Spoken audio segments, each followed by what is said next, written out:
بسم اللہ الرحمن الرحیم. ہم اپنا سبق وہیں سے شروع کرتے ہیں جہاں سے ہم نے شروع کیا تھا. ہم نویں جماعت کی اردو کی کتاب میں شاعروں کے لطیفے پڑھ رہے ہیں. یہ ہمارا سبق نمبر 2 ہے. ہم نے شاعروں کے 2 لطیفے پڑھ لیے تھے, ٹھیک ہے, جس میں ہم بات کر رہے تھے کہ ایک معیاری طنز و مزاح کسے کہتے ہیں.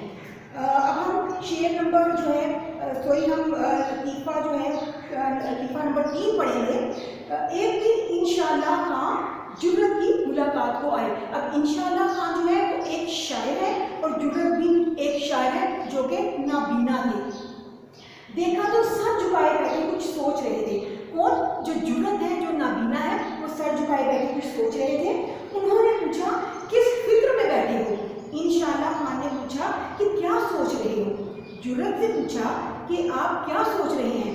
جرت نے کہا ایک مصرع خیال میں آیا ہے. پورا شعر نہیں آیا, مصرع. شعر کہتے ہیں ایک لائن اوپر ہوتی ہے اور ایک لائن نیچے. جب یہ 2 لائنیں بنتی ہیں, ایک سطر یہ اور ایک سطر یہ, تو ایک شعر بنتا ہے. لیکن اگر صرف ایک سطر ہو تو وہ مصرع کہلائے گی. تو کہتے ہیں کہ ایک مصرع خیال میں آیا ہے, چاہتا ہوں کہ مطلع ہو جائے.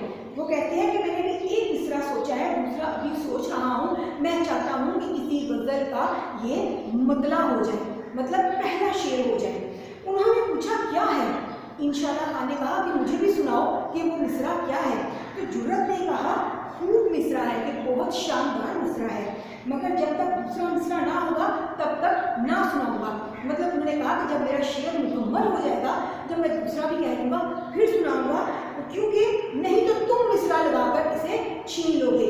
جب انہوں نے ایک مصرع بنایا تو آپ دیکھیں جب تک دوسرا مصرع نہ بنے تو وہ شعر مکمل نہیں ہوتا, اور جب دوسرا مصرع جو مکمل کرتا ہے وہ شعر اس کا ہو جاتا ہے. تو انہوں نے کہا کہ اگر میں تمہیں ایک مصرع بتا دوں گا تو تم دوسرا لگا کر اس شعر کو اپنا بنا لو گے.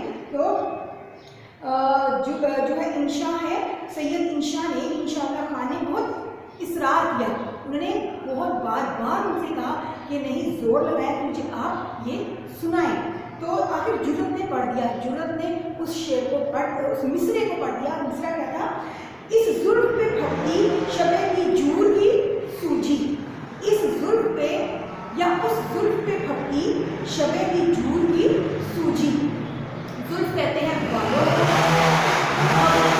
پھپتی کہتے ہیں, زلف کہتے ہیں بالوں کو, پھپتی کہتے ہیں فکرہ بسنا, اور شبے کی جور جو ہے یہ ہے اندھیری گہری. شب کہتے ہیں نا رات کو, بجور بہت گہری رات. سوجی خیال میں آئی. تو کہتے ہیں کہ جب میں نے محبوب کی زلف کو دیکھا تو مجھے بالکل گہری اندھیری رات جیسی لگی. اس مصرے کا مطلب یہ ہے اس زلف پہ پھپتی شبے کی جور کی سوجی, مطلب محبوب کے بال دیکھ کے مجھے بالکل ایسے لگا جیسے وہ کالی اندھیری رات ہے. رات شبے دی جور کے ساتھ انہوں نے اس کو تشبیہ دی. تو ابھی انہوں نے یہ پڑھا ہی تھا کہ سید انشاء نے فوراً سے کہا اندھے کو اندھیرے میں بہت دور کی سوجی. چونکہ جو جرت ہے وہ نابینا تھے, تو سید انشاء نے کہا کہ اندھے کو اندھیرے میں بہت دور کی سوچی, کہ اندھے نے اندھیرے میں تو نظر تو کچھ آتا نہیں, انہیں نہیں پتا کہ کیا رنگ ہے بالوں کا کیا نہیں ہے, انہوں نے صرف سنا ہوا ہے نا, وہ نابینا تھے. تو انہوں نے وہاں اندھیرے میں بہت کمال کا خیال سوچا, بہت اچھا سوچا. انہوں نے ایک ہنسی مذاق کی بات کی, لیکن اس سے کیا ہوا کہ پورا ایک شعر بن گیا. انہوں نے وہ بات اتنی معیاری, اتنی جامع انداز میں کہی کہ وہ بالکل ایک مصرع بن گیا, اور وہ مصرع لگ کے وہ باقاعدہ ایک شعر بن گیا کہ اس زلف پہ پھپتی شبے دی جور کی سوجی, اندھے کو اندھیرے میں بہت دور کی سوجی. اب دیکھیں اس میں سوجی ردیف بھی آ رہا ہے اور دی جور اور دور قافیہ بھی بن رہا ہے. تو یہ باقاعدہ ایک شعر بن گیا. حالانکہ انہوں نے ہنسی مذاق میں ایک بات کی, لیکن وہ ایک شعر کی شکل اختیار کر گیا. تو جرت ہنس پڑے اور اپنی لکڑی اٹھا کر مارنے کو دوڑے. جرت جو ہے وہ نابینا تھے, تو وہ لکڑی اٹھا کر مارنے کو دوڑے, ان کے پیچھے بھاگے. دیر تک سید انشاء آگے بھی بھاگتے رہے اور یہ پیچھے پیچھے ٹٹولتے پھرتے کیوں؟ کیونکہ وہ نابینا تھے, وہ چھڑی لے کر اس کے ساتھ وہ ان کو دیکھ کے ڈھونڈ رہے تھے مارنے کے لیے, ٹھیک ہے, ہنسی مذاق کر رہے تھے. آپ دیکھیں کتنی معصوم سی شرارتانہ انداز لگ رہا ہے, وہ جس کو دیکھ کے ہمیں ہلکا سا مذاق کا احساس ہوتا ہے, ایک معیاری مذاق کا احساس ہوتا ہے. اب ہم اپنا لطیفہ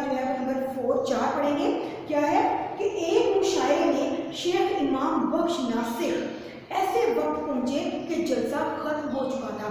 इमाम बख्श नासिक जो है ये एक शायर है, वो एक जलसा हो रहा था जिसमें कि मुख्तलिफ शायर आते हैं और आके अपना अपना कलाम पढ़ते हैं।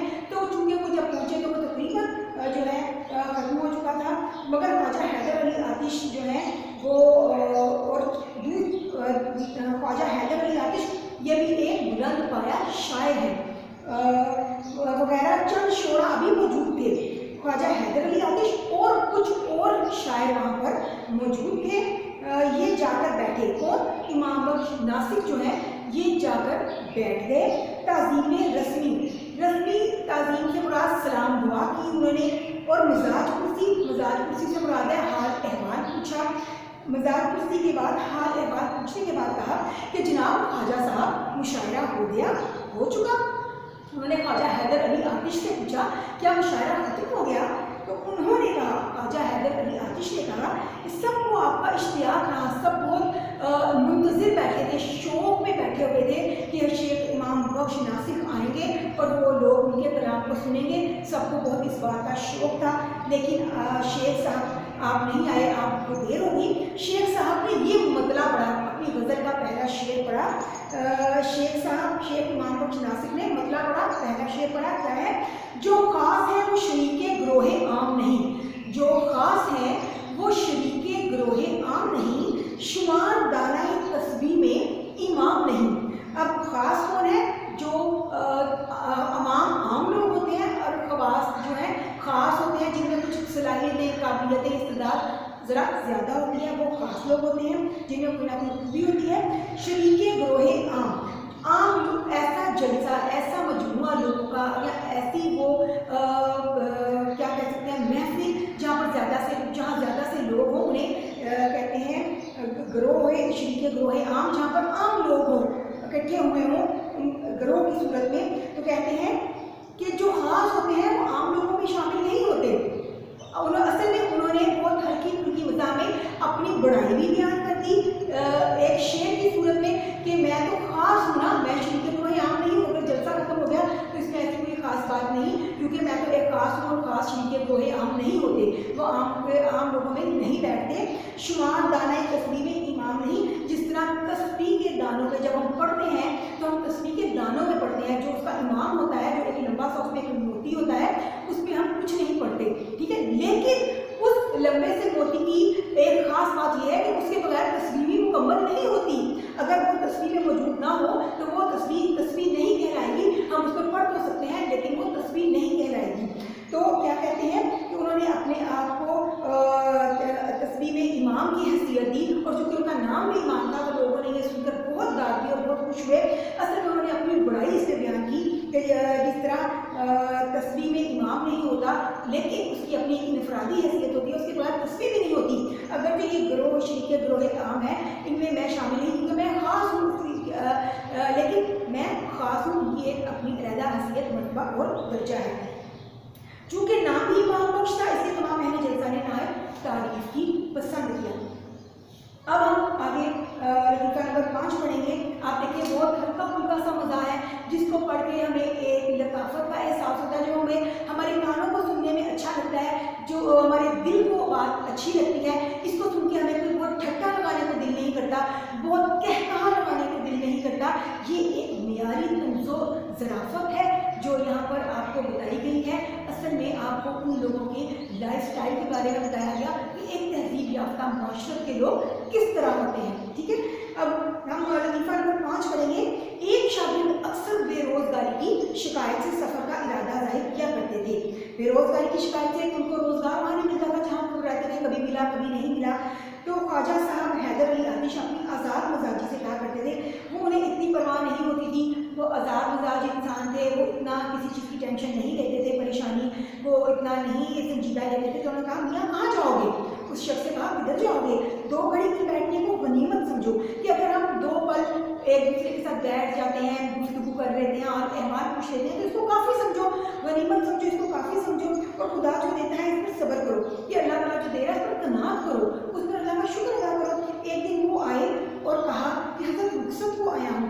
वही शख्स चले गए और फिर एक दिन आए और کہا کہ رخصت چاہتا ہوں، چھٹی چاہتا ہوں کہ میں جا رہا ہوں. فرمایا خیر باشد. تو خواجہ حیدر علی آتش نے کہا کہ خیر باشد کہاں، کہ مطلب خیر تو ہے، کدھر جا رہے ہیں آپ؟ حیرانگی سے کہا انہوں نے کہا کل بنارس کو روانہ ہوں گا کہ میں بنارس جا رہا ہوں، کچھ فرمائش ہو تو فرما دیجیے، اگر آپ نے کچھ وہاں سے منگوانا ہے تو آپ مجھے بتا دیں. تو خواجہ حیدر علی آتش ہنس کر بولے، آپ ہنس کر بولے، خواجہ حیدر علی آتش ہنس کر بولے اتنا کام کرنا کہ وہاں پہ خدا کو ہمارا سلام کہنا، تو ہمارا بھی سلام کہہ دینا. تو وہ حیران ہو کر بولے کیا مطلب، کیا بنارس کا خدا کوئی علیحدہ خدا ہے؟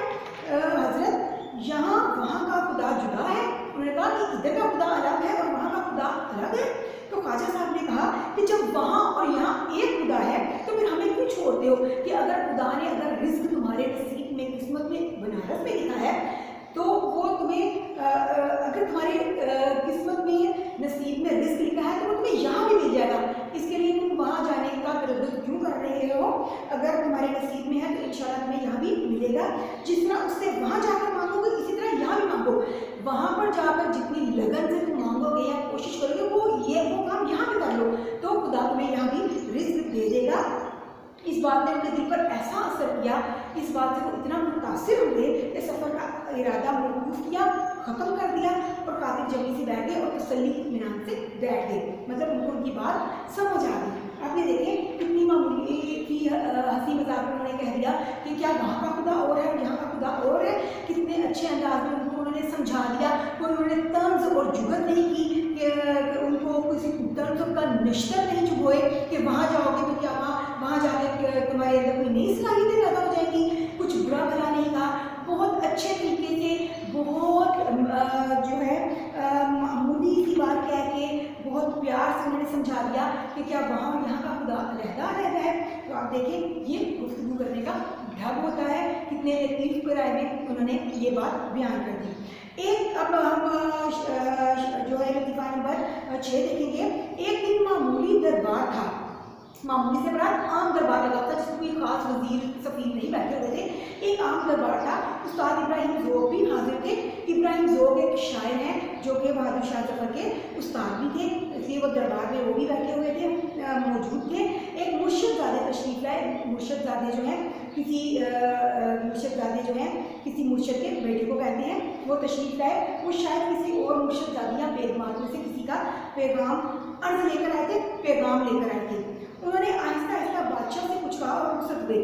بادشاہ بہادر شاہ ظفر تھے، ان سے انہوں نے کچھ کہا اور رخصت ہوئے. حکیم احسن اللہ خان بھی موجود تھے. حکیم احسن اللہ خان وہاں پر موجود تھے. انہوں نے عرض کی، انہوں نے کہا کہ صاحب عالم اس قدر جلدی یہ آنا کیا تھا اور تشریف لے جانا کیا تھا؟ مطلب ابھی تو آپ آئے تھے اور ابھی آپ چلے گئے. یہ کیا آپ نے، یہ ایسے کیا بات ہے کہ ابھی آئے اور ابھی چلے گئے؟ صاحب عالم کی زبان سے اس وقت نکلا کہ اپنی خوشی سے آئے نہ اپنی خوشی سے چلے. مطلب کتنی لطیف سی بات انہوں نے کہہ دی، نہ اپنی خوشی سے آئے نہ اپنی خوشی سے چلے. مطلب انسان کی اپنی خوشی سے تو کہیں آتا جاتا نہیں. اللہ اس کے لیے ہر کام مقرر کر دیتا ہے. اگر زندگی موت اور زندگی میں کرنے کا جو بھی کام ہے وہ اللہ نے اس کے لیے لکھ دیا، وہ اس اللہ کی مرضی سے. اللہ کا حکم ہوا، میرا آنا یہاں لکھا تھا تو میں آیا، بات کی اور چلا گیا. بس میرا اتنا ہی وقت یہاں رہنا ٹھہرنا منظور تھا. اللہ کو انہوں نے میرا اتنا ہی ٹائم ڈیوریشن یہاں پہ لکھی تھی اور بس اب میں جا رہا ہوں کہ میں اپنی خوشی دن آیا ہوں نہ گیا ہوں. تو بادشاہ نے استاد کی طرف دیکھ کر فرمایا کہ استاد دیکھنا کیا صاف مصرع ہوا ہے. صاحب عالم جو تھے انہوں نے اس قدر جلدی آنا جانا تشریف لے جانا کیا تھا. تو صاحب عالم کے منہ سے یہ نکلا کہ اپنی خوشی سے آئے اپنی خوشی سے چلے. یہ بات جب بادشاہ نے سنی نا تو بادشاہ نے استاد کی طرف دیکھ کر فرمایا، استاد کو نے شیخ ابراہیم ذوق کی طرف دیکھ کر فرمایا استاد دیکھنا کیا صاف مصرع ہوا ہے. کہ یہ جو صاحبزادے نے کہا ہے کہ اپنی خوشی سے آئے اپنی خوشی سے چلے، کیا زبردست مصرع کہا انہوں نے. اس میں کتنے معنی پوشیدہ ہیں. استاد صاحب نے بے توقف عرض کی. اب دیکھیں استاد چونکہ استاد تھے، ایک مصرع تو کہہ دیا ان صاحبزادے نے، اور چونکہ وہ استاد تھے تو انہوں نے فی البدیہہ اسی وقت اس مصرے کا جواب کیا کہہ دیا، لائی حیات آئے قضا لے چلی چلے. شیخ ابراہیم ذوق نے اسی وقت ایک اور مصرع ان پر آمد ہوئی، انہوں نے کہا اور یوں ایک پورا شعر بن گیا. آپ دیکھیں اسی لیے ان کو استاد شیخ ابراہیم ذوق کہتے ہیں. ان उनकी काबिलियत इस्तेदाद की बिना पर एक मिसरा उन्होंने कहा कि अपनी खुशी से आए ना अपनी खुशी से चले, कि अल्लाह की मर्जी चलती है, लाई हयात आए कज़ा ले चली चले। तो उन्होंने कहा लाई हयात, कि हमारी ज़िंदगी थी, अल्लाह ताला ने हमारा लिखा था आना, तो हम आ गए, हमारी ज़िंदगी थी तो हम इस दुनिया में आ गए, या इस वक्त हम आ गए। कज़ा ले चली चले, मौत आई चली चले, ले चली कज़ा ले चली, मौत आई वो हमें ले गई, चले तो हम चल पड़े। ठीक है, लाई हयात ज़िंदगी मिली तो हम आ गए, कज़ा ले चली मौत आई तो हमें मौत अपने साथ दूसरे जान में ले चली, चले तो हम चल पड़े। या हमने अपनी मर्जी से तो कुछ करना नहीं, ये तो अल्लाह की तरफ से होना है जो सारा होना है। तो आप देखें कितना खूबसूरत उन्होंने एक शेर बना दिया दूसरा मिसरा जोड़कर। आगे आप नंबर 7 देखें कि मिर्ज़ा गालिब ने कातिल बुरहान के बहुत शख्सों ने जवाब दिए। कातिल बुरहान जो है, जैसा कि आपने देखा, कातिल बुरहान मिर्ज़ा गालिब की एक किताब है। मिर्ज़ा गालिब ने ये किताब एक किताब के जवाब में लिखी थी। एक किताब थी, उसका नाम था बुरहान कातिल, उल्टा नाम बुरहान कातिल। ठीक है, वो फारसी की एक लुगत थी, तो गालिब ने उस लुगत में से खामियां निकाल के तो उसका नाम कातिल बुरहान रख दिया। कातिल बुरहान जब उन्होंने वो किताब लिखी तो बहुत से लोगों ने उन पर बहुत तनकीद की, उनके बारे में गुस्ताखियाँ की, ज़बान दराजियाँ की। यूँ उस कातिल बुरहान के जवाब में बहुत सी किताबें लिखी गई। ठीक है, इस किताब की तारीख बहुत अहम है। तो इस किताब के जवाब में और बहुत सी किताबें लिखी गई, लोगों ने बहुत ज़बान दराजियाँ की, बहुत गुस्ताखियाँ की। किसी ने कहा कि हज़रत, तो किसी ने कहा, जब मिर्ज़ा गालिब की इस किताब के जवाब में लोगों ने किसी ने बुरा भला कहा, किसी ने ज़बान दराजियाँ की, गुस्ताखियाँ की, अच्छे अल्फाज इस्तेमाल नहीं किए उनके बारे में, तो किसी ने कहा कि हज़रत आपने फलां शख्स की किताब का जवाब क्यों ना लिखा। चूँकि इनकी इस किताब के जवाब में और बहुत सी किताबें लिखी गई जिनमें मिर्ज़ा गालिब को जो है उनकी नफ़ी की गई, तो लोगों ने कहा कि आपने एक की तो किताब का जवाब दिया, लेकिन एक जो फलां ने लिखी थी उसकी किताब का जवाब आपने क्यों नहीं दिया। तो मिर्ज़ा गालिब ने फरमाया, मिर्ज़ा गालिब ने कहा, भाई अगर कोई गधा तुम्हारे लात मारे तो तुम उसका क्या जवाब दोगे। आपने देखें कितनी हल्की सी बात की, उन्होंने कुछ तानो तशनी नहीं दिए, उन्होंने तंज नहीं किए, उन्होंने कुछ बुरा भला नहीं कहा, कुछ गालियाँ नहीं अदा की, कुछ ऐसे अल्फाज नहीं कहे कि जो किसी के दिल पे लगते और उसको दुख होता, या जिससे कुछ चुभन होती, या जिससे कोई बदजुबानी या गुस्ताखी होती। उन्होंने एक आम सी बात बहुत अच्छे अंदाज में उनको ये बता दिया, अपनी बड़ाई भी बयान कर दी और उनकी दूसरे लोगों की जो उनके साथ बदजुबानियाँ कर रहे थे उनकी भी बुराई भी कर दी और अपनी बड़ाई भी बयान कर दी। कि अगर कोई गधा तुम्हारे लात मारे, उनको गधा कह दिया, ठीक है, उन गधे से तशबीह दे दी ना, उनको डायरेक्ट नहीं कहा, इनडायरेक्टली आपके इसके पीछे जूम मायने है ये। अगर गधा तुम्हारे लात मारे तो इसका क्या जवाब दोगे। तो कहते हैं कि अगर गधे का तो काम ही ये है कि आप उसके पास खड़े हैं तो वो अपने आप को बचाने के लिए आपको लात मार देता है, तो कहते हैं तो क्या वो तो गधे हैं, उनका तो काम ही ये है बदजुबानियाँ करना, गुस्ताखियाँ करना। तो क्या मैं अब हर किसी का जवाब दूँ। मैं तो गधा नहीं हूँ ना कि मैं उनके जवाब में उन जैसी ही बातें करूँ। मेरा अपना रुतबा है, मेरी अपनी एक शान है, तो मैं हर किसी का जवाब क्यों देता हूँ। मुझे पता है मेरी हैसियत मुसल्लम है। ठीक है, इसमें उन्होंने अपनी बड़ाई बयान की और उनकी खामी को भी गिनवा दिया। ठीक है, इसको कहते हैं ज़राफ़त, तंज़ो ज़राफ़त, एक मियारी तंज़ो ज़राफ़त। उन्होंने तंज़ भी कर दिया और उन्होंने अल्फाज में किया जिसमें कोई आमियाना पन नहीं था, बहुत मियारी अंदाज से उन्होंने बात की, जिसमें कोई गालियाँ नहीं बकी गई। ठीक है, अब क्या है, अब जब आपने ये बहुत अच्छे तरीके से पढ़ लिया, मौलाना आज़ाद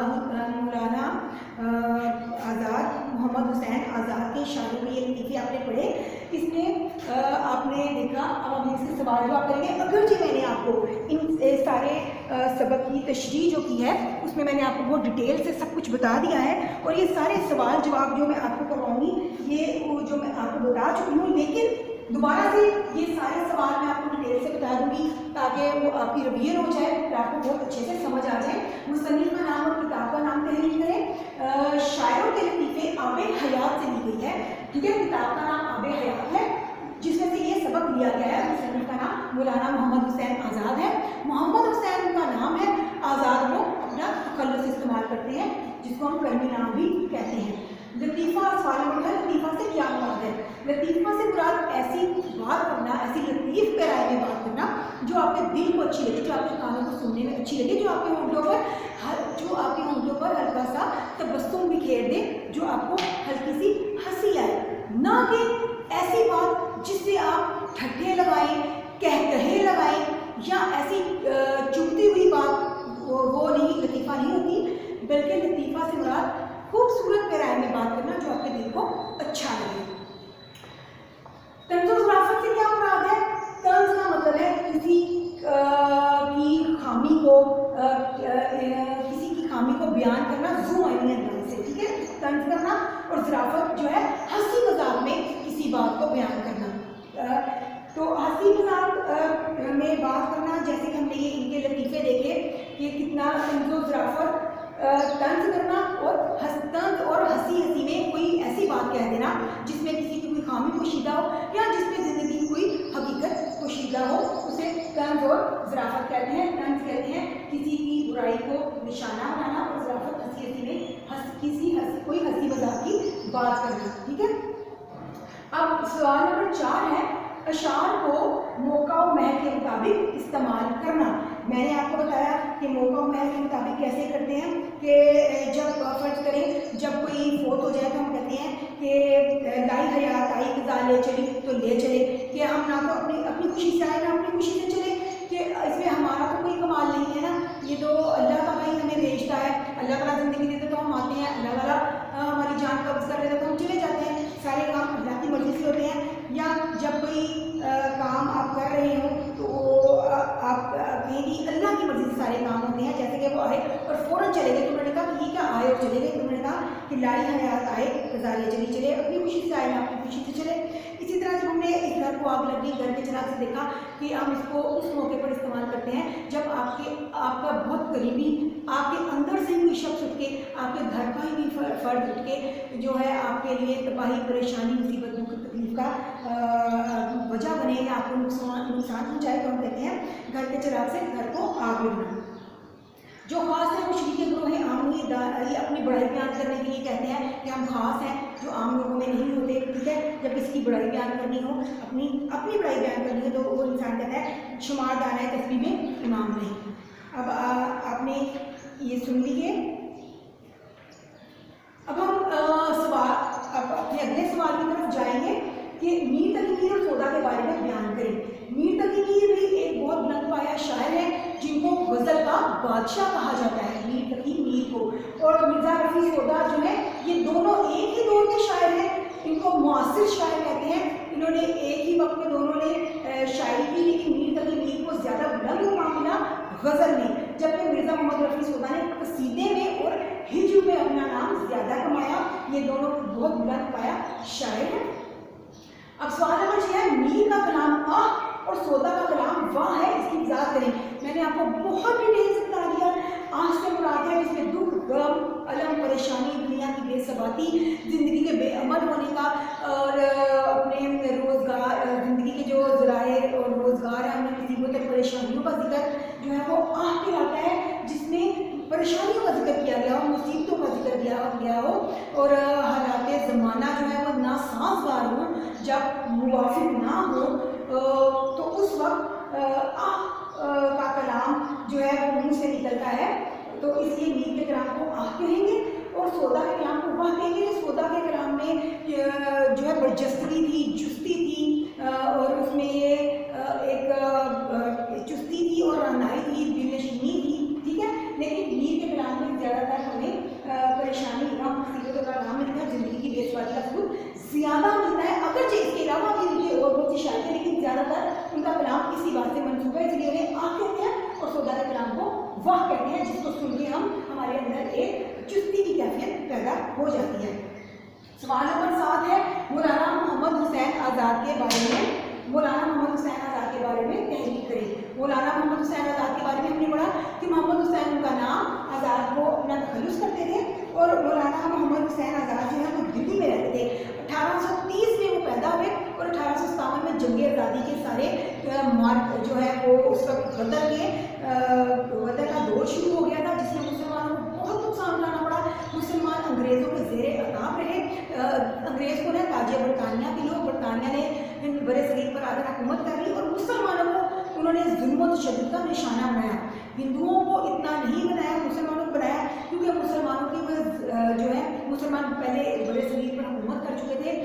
मुगलिया दौर में 800 साल उन्होंने बड़े सगीर पाकिस्तान पर हुकूमत की, तो अंग्रेज उस बात से डरते थे कि दोबारा मुसलमान कहीं वही ताकत ना पकड़ जाए, तो उन्होंने मुसलमानों को अताब का निशाना बनाया, उनकी जायदादें जो है वो गस्ब कर ली और उनकी जो बहुत अहम दस्तावेजात थी उनको जला दिया गया।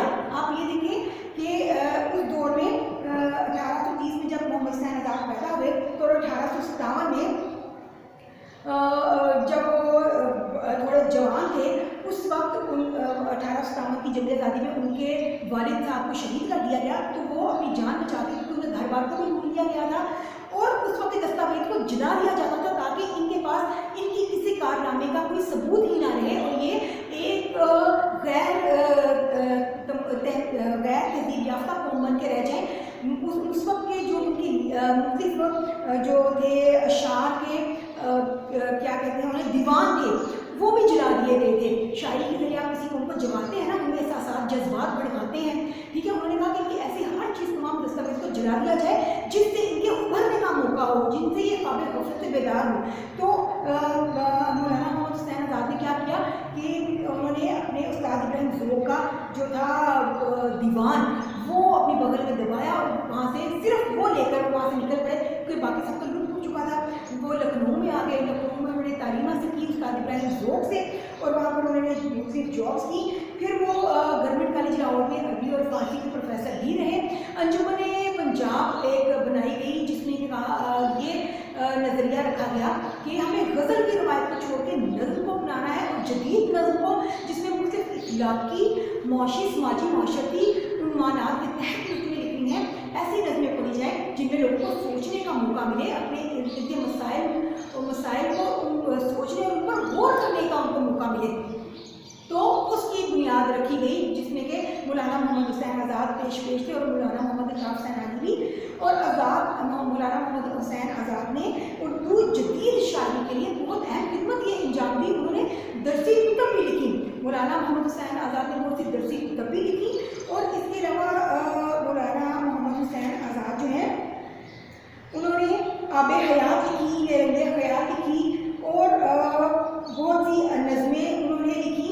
मौलाना मोहम्मद हुसैन आज़ाद जो है उनका जो ख़ास बात ये थी कि उन्होंने बहुत सादा ज़बान में चीज़ें तहरीर की।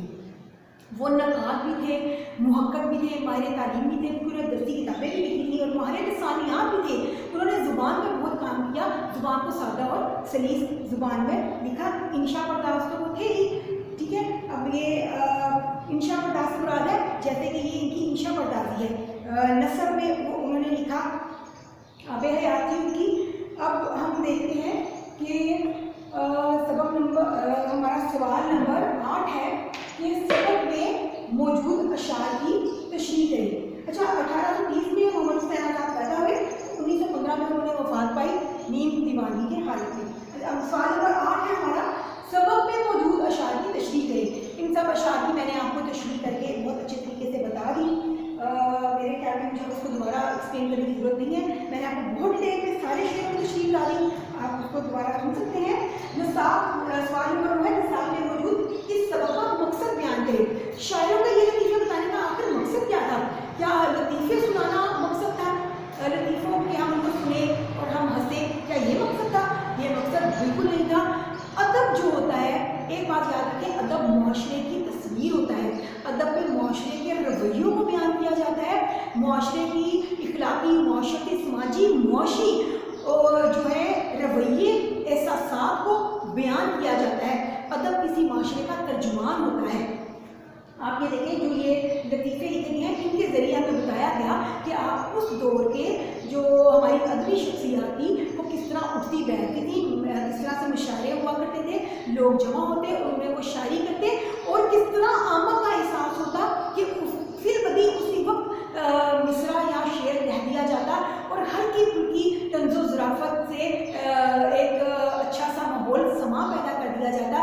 एक ऐसी लतीफ़ पैराए में बात की जाती जो हमारे दिल को अच्छी लगती, जो हमारे कानों को सुनने में अच्छी लगती और जिसको सुनकर हम महसूस होते हैं उसमें तंज के नश्तर नहीं होते जिससे कि किसी को चुभन होती, बल्कि उसको इस पैराए में बयान किया जाता जिसमें मेयार रखा जाता, एक पैमाना रखा जाता, बहुत तहजीब से गुफ्तगू की जाती। उनके रोज़मर्रा और मामूल आपको बताने का मकसद ये था कि आपको एक तहजीब याफ्ता माशरे के लोगों से तारुफ करवाया जाए। आम देखिए हमारे आज के दौर में जो तंज ज़राफ़त कैसी है, हम अगर तंज करते हैं तो ऐसा भड़कीला तंज होता है जिससे किसी के दिल को हम चीर के रख देते हैं। और जब हम ज़राफ़त का इस्तेमाल करते हैं, जब हम हंसी मजाक करते हैं, तो अब देखिए हम ऐसी जुगत या फुद्दी करते हैं जो इंतहाई आमियाना होती है। ये एक मुर्दा माशरे की मिसाल है। हमारा आज का माशरा जो कि ज़हनी सतह जो है आप देखें किस तरह गिरी हुई है। जब हम अपने मज़ाक को लें तो वो सिर्फ एक जुगत है, ठीक है, हमारी मज़ाक में मेयारीपन नहीं है। तो ये शायरों की लतीफ़े आपके लिए इसलिए रखेगी कि आपको बताया जाए कि असल में तंज़ और ज़राफ़त क्या है। हमें तंज़ और ज़राफ़त को एक मेयार के तहत उसको अपनाना है, ना कि हमें उसको एक गैर तहजीब माशरत के तौर पे इसको सामने लाना है। हम एक तहजीब याफ्ता माशरे के लोग हैं, हमारे असलाफ जो बहुत तहजीब याफ्ता थे, हमें उन रवायात के तहत अपनी गुफ्तगू को, अपने मामूलात को सामने रखना चाहिए। इस सबक का मकसद ये था। अब हमारा शायरों के ये लतीफ़े कंप्लीट हुआ। ये इसका पार्ट 2 था। पार्ट 1 में हमने पहले जो है इसका पार्ट 1 था, ये पार्ट 2 सबक है। पूरा सबक हमारा कंप्लीट हो गया। अब ख्वाजा बासित ने मीर और मिर्ज़ा के कलाम के बारे में क्या फरमाया? उन्होंने फरमाया कि मीर का कलाम आ और मिर्ज़ा का वाह है। शरीफ ज़ादे ने बोला सुनकर सौदा ने क्या कहा? सौदा ने कहा कि इसके कलाम में शरीफ ज़ादे के कलाम बड़ी गर्मी कलाम है। उसके कलाम में सैयद इंशा के सरार पर जुर्रत ने कौन सा मिसरा पढ़ा? जुर्रत ने पढ़ा था अंधे को अंधेरे में। सैयद इंशा के सरार पर जुर्रत ने पढ़ा था कि जुल्फ पे भक्ति शबे दीजूर की सूझी, ठीक है। अब आगे आने और जाने पर उन्होंने कहा कि आई हयात आए गजाले चली तो चले, ठीक है। आपका ये चैप्टर बिल्कुल कंप्लीट हो गया। मैंने आपको बहुत अच्छे तरीके से समझा दिया। इंशाल्लाह अगला सबक